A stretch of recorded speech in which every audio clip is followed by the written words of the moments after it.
ઉકળતા દરિયાના મોજાની જેમ માં ચામુંડા માલબાઈની સામે આવીને ઉભા રહ્યા છે. ઓહો, પછી કેવું બને છે? દીકરી માલબાઈ, જીવન અને મૃત્યુ કદીએ કોઈના હાથમાં નથી. હા તો સૃષ્ટિનો ક્રમ છે બેટા. ચિંતા નહીં કરતી. લે, આ માદળિયું આપું છું. આ કાળિયાની ડોકમાં બાંધી દેજે. હું એના રખોપા કરી. ઉકળતા દરિયાના મોજાની જેમ માં ચામુંડા માલબાઈની સામે આવીને ઉભા રહ્યા છે.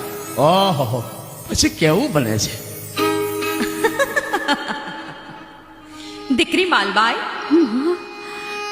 જીવન અને મૃત્યુ કદીએ કોઈના હાથમાં નથી. હા તો સૃષ્ટિનો ક્રમ છે બેટા. ચિંતા નહીં કરતી. લે, આ માદળિયું આપું છું. આ કાળિયાની ડોકમાં બાંધી દેજે. હું એના રખોપા કરી.